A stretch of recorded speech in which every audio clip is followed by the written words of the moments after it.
आज के कार्यक्रम के उत्सव मूर्ति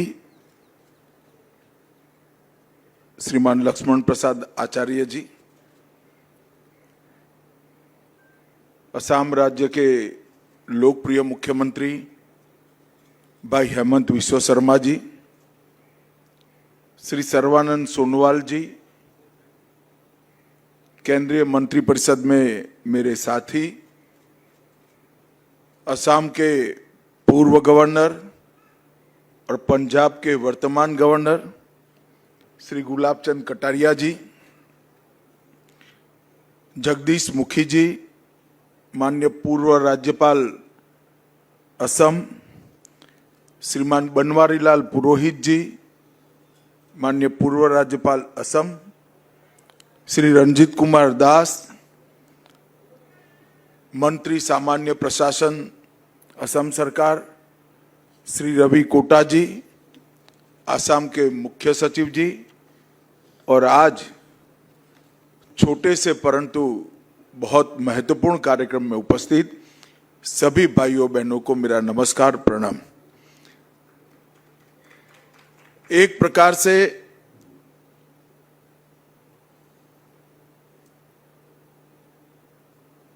विघ्नेश्वर की पूजा के उत्सव के दिनों में आज असम राज्यपाल परिसर में ब्रह्मपुत्र विंग, जो आज से कुछ क्षणों बाद ही असम के राज्यपाल का अधिकृत निवास बनेगा, इसका उद्घाटन न केवल राज्यपाल महोदय, मुख्यमंत्री महोदय, पूरे असम की जनता के लिए श्री गणेश के आशीर्वाद के साथ ही शुरू हो रहा है।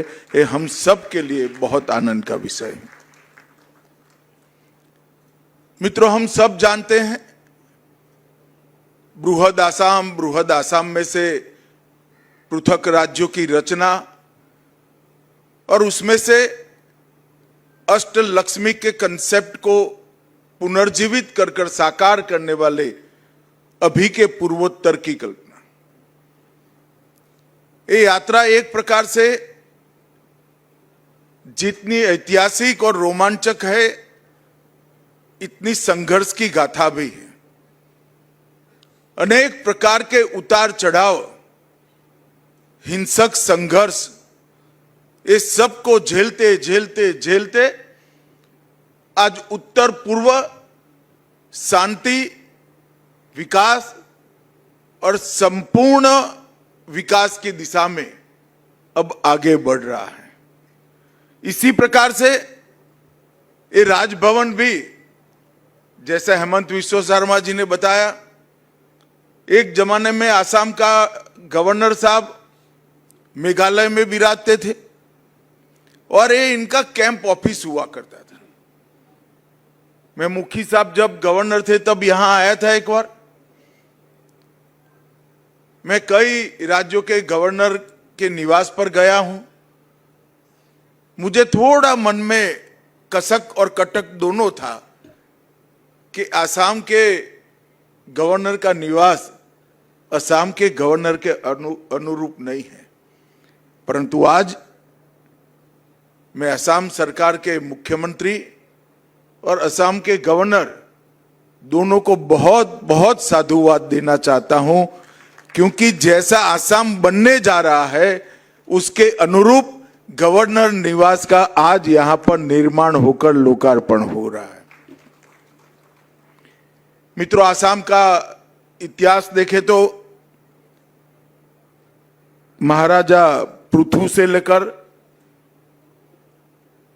लसित बरफुकन तक, चीला राय से लेकर यहां से सेना में भर्ती हुए हमारे युवाओं ने मां भारती के लिए जो बलिदान लिए, वहां तक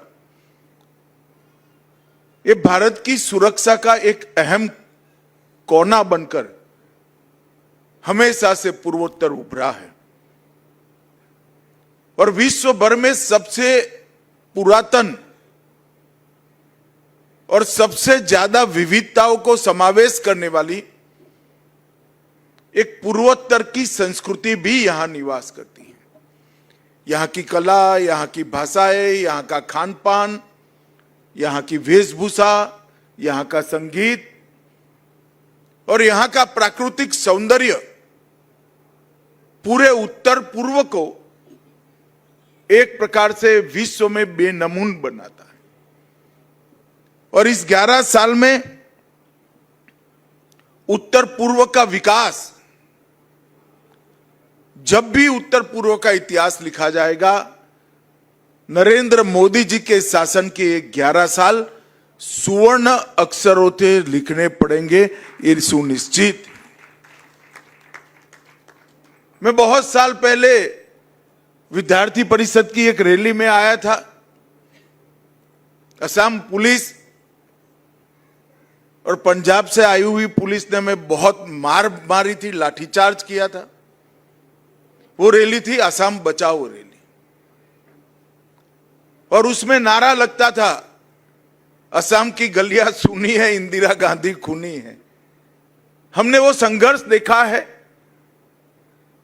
विश्व के विद्यार्थी की आंदोलनों के इतिहास में दो नेता हमारे बीच में ही बैठे हैं, हेमंत जी और सर्बानंद सोनोवाल।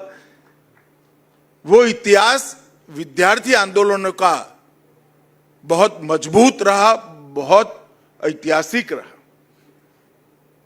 इस संघर्ष के दौर में अनेक नवयुवान बलिदान हुए, मगर मैं आज विश्वास से कह सकता हूं कि उस समय विद्यार्थियों ने जो कल्पना के साथ आंदोलन किया था, वो कल्पना को चरितार्थ करने का काम नरेंद्र मोदी और हेमंत विश्व शर्मा की जोड़ी ने किया। आसाम आंदोलन करते वक्त जैसे आसाम की कल्पना की थी, इसके भी आगे आसाम आज पहुंच चुका है और एक गति निरंतर रहने वाली है, रुकने वाली नहीं है। और इसी के अनुरूप आज यहां पर राज्यपाल भवन बना है। इसी कार्यक्रम के अंतर्गत महामहिम राज्यपाल जी के सहमति से आज यहां 322 करोड़ से अधिक लागत की 8 परियोजनाओं का लोकार्पण और शिलान्यास किया गया, जिसमें मैं नेशनल साइबर फोरेंसिक लेबोरेटरी के लिए जरूर कुछ कहना चाहता हूं। मित्रों, हमने अंग्रेजों के बनाए हुए 3 कानूनों को समाप्त कर कर आपराधिक न्याय प्रणाली के 3 नए भारतीय कानूनों को इंट्रोड्यूस किया है। और उसमें विज्ञान के आधार पर, एफएसएल के आधार पर पुलिस की जांच और गुनहगारों को सजा दिलाने का प्रयास, इस पर अहम बल दिया है।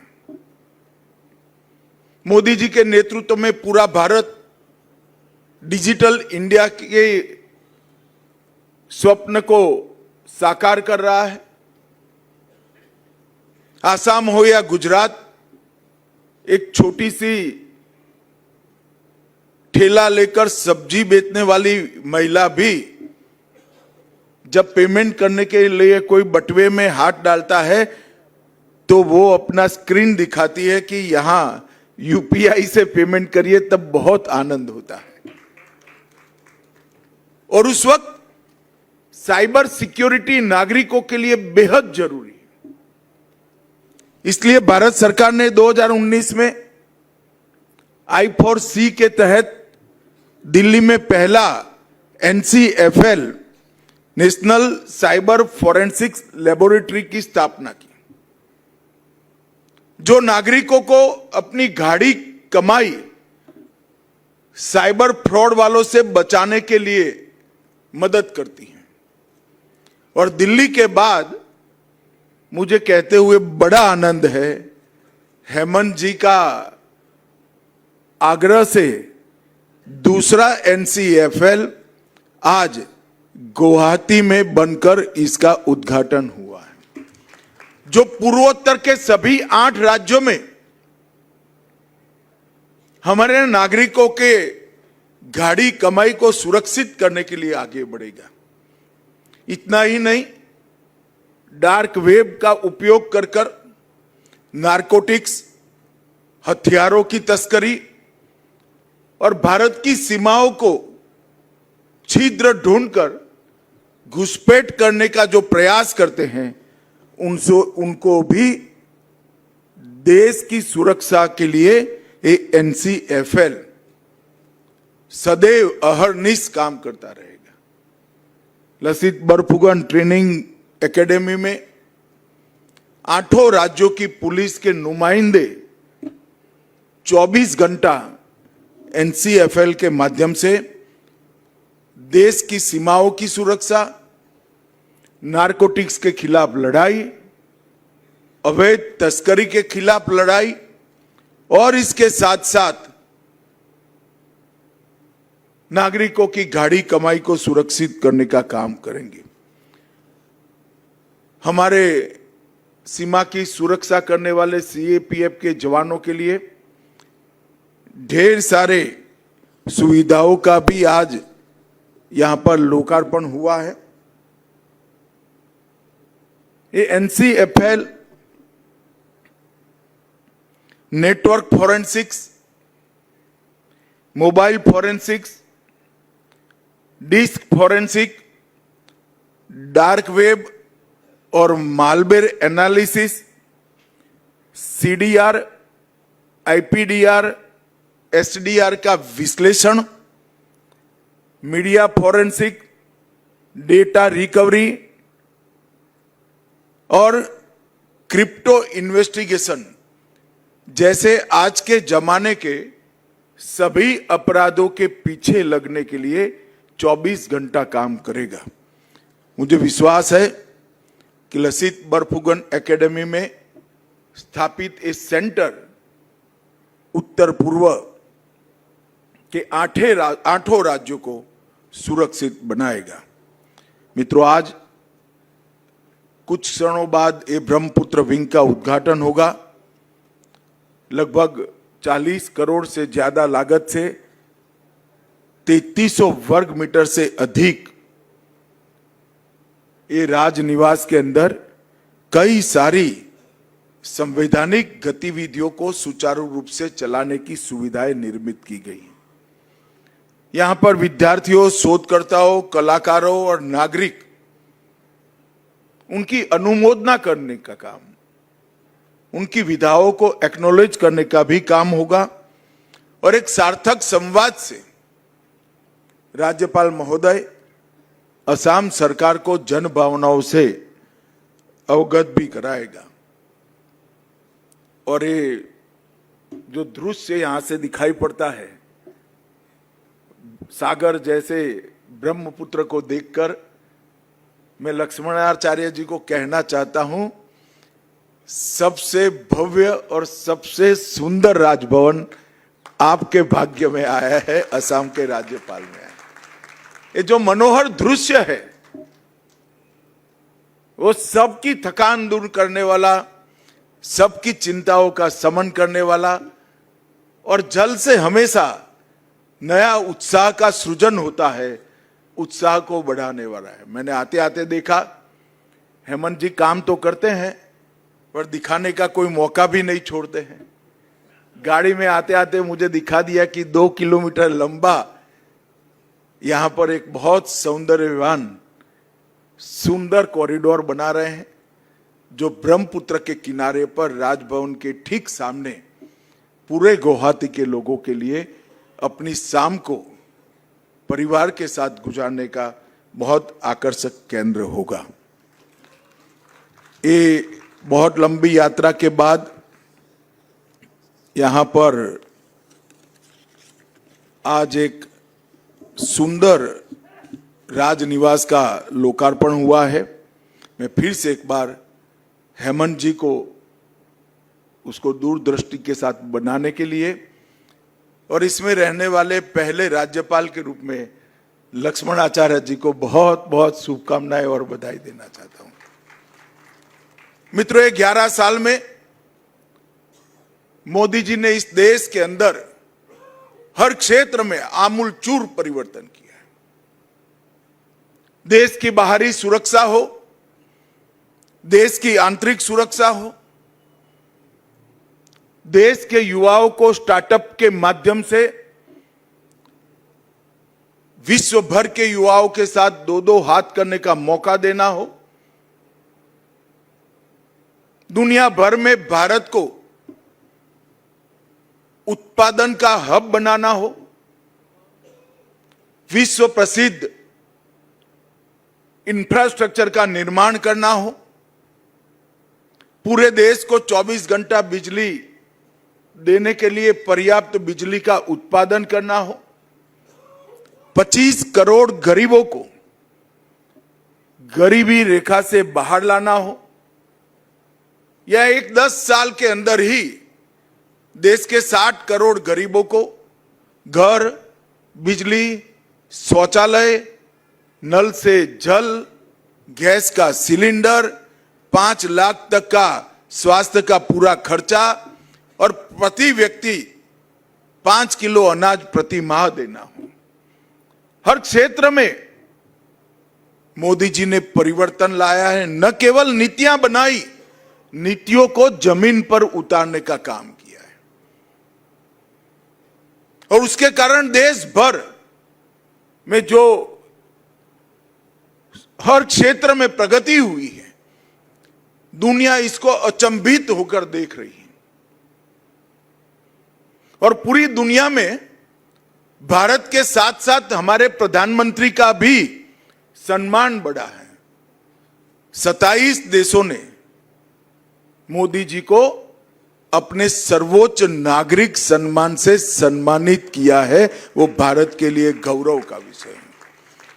और एक ऐसा प्रधानमंत्री जिनको पूरी दुनिया सम्मानित करती हो, मगर भारत की राजनीति में कांग्रेस के नेता राहुल गांधी ने जिस प्रकार से घृणा और तिरस्कार की नकारात्मक राजनीति की शुरुआत की है, उसका निम्न स्तर का एक प्रदर्शन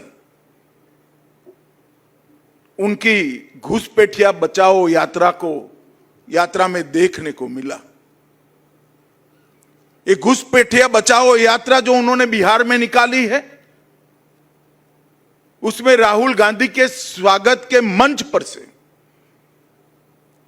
नरेंद्र मोदी जी की स्वर्गीय माता जी के लिए अपशब्द बोलकर सबसे घृणित काम कांग्रेस के नेताओं ने किया है। मैं आज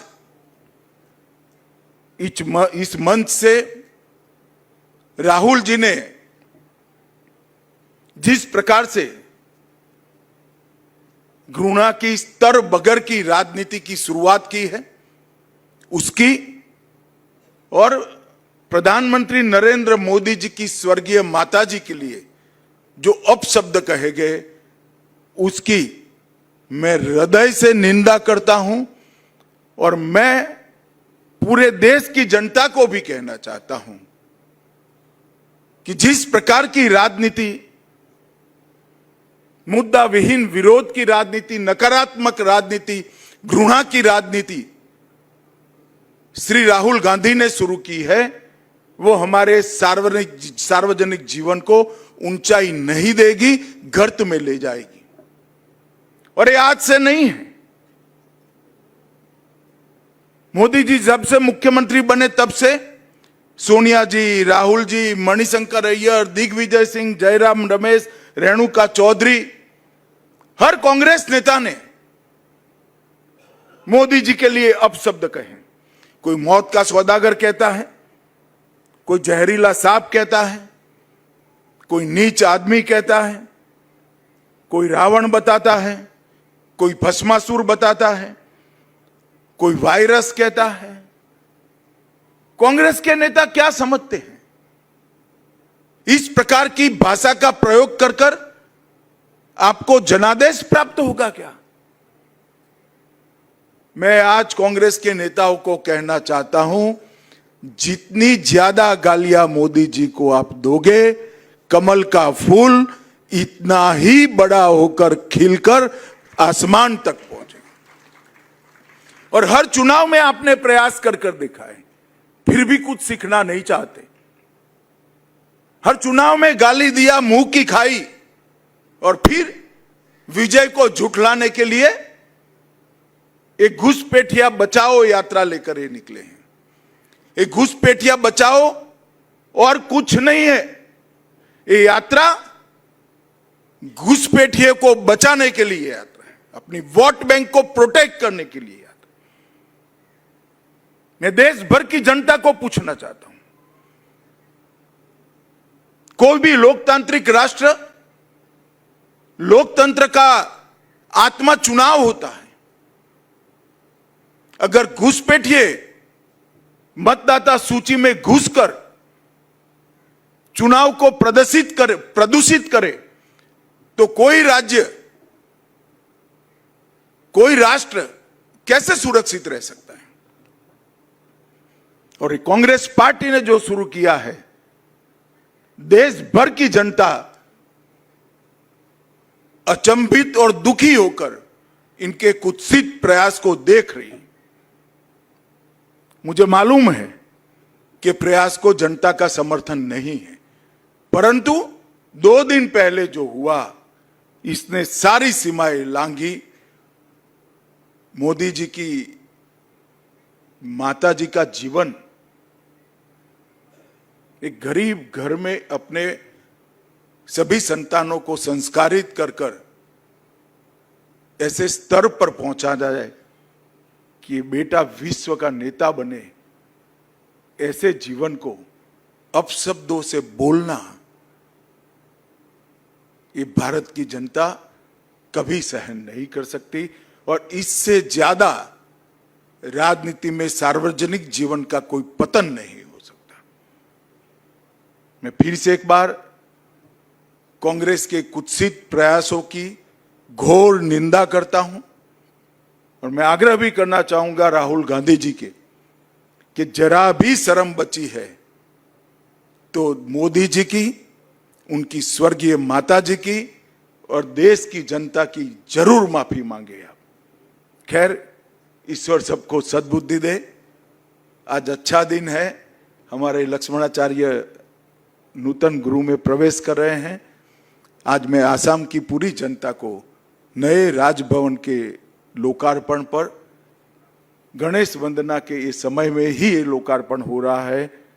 ये नए राजभवन का प्रवेश आसाम की विकास के आड़े जो भी विघ्न होंगे, विघ्नहर्ता जरूर उसका हरण करेगा। मेरी बहुत बहुत शुभकामनाएं। वंदे मातरम। भारत माता की जय। আপোনাৰ সপোনৰ ঘৰখন কেনে হ'ব? আপোনাৰ সন্তান আৰু আপোনজনৰ সৈতে কেনেদৰে কটাব আপোনাৰ আজৰি সময়? এই সকলোবোৰ সমস্যাৰ সমাধান লৈ শুভম গ্ৰুপে আপোনাৰ বাবে লৈ আনিছে আপোনাৰ সপোনৰ ঘৰখন। 362টা ফ্লেটযুক্ত শুভম গাৰ্ডেনৰ সফল নিৰ্মাণৰ পাছতে 20 বছৰৰ ভৰসা, 16টা প্ৰজেক্ট, 28 লাখ বৰ্গফুটৰ সম্পূৰ্ণ নিৰ্মাণ আৰু 15 লাখ বৰ্গফুটৰ চলিত প্ৰকল্প নিৰ্মাণৰ অভিজ্ঞতাৰে যোৰহাটত শুভম গ্ৰুপে নিৰ্মাণ কৰিছে দ্বিতীয়টো প্ৰজেক্ট শুভম পাৰ্ক। অত্যাধুনিক সা সুবিধাৰে নিৰ্মিত শুভম পাৰ্কত আপোনাৰ আৰু আপোনাৰ সন্তানৰ বাবে থাকিব club, badminton court, community hall, kids play area, splash pool আৰু জিম ক্লাব। প্ৰতিটো ব্লকত থাকিব 2.5 BHK, 3 BHK, 3.5 BHK ফ্লেট। লগতে থাকিব আপোনাৰ আৰু আপোনাৰ আপোনজনৰ প্ৰাপ্তিৰ সাহী। আজিয়ে বুক কৰক আপোনাৰ সপোনৰ ঘৰখন। যোগাযোগ কৰক 6003030110 নম্বৰত। আমাৰ ঠিকনা সোণাৰীগাঁও, তৰাজান, যোৰহাট 785001। 6000ৰো অধিক বাসিন্দাৰ ভৰসা শুভম গ্ৰুপ।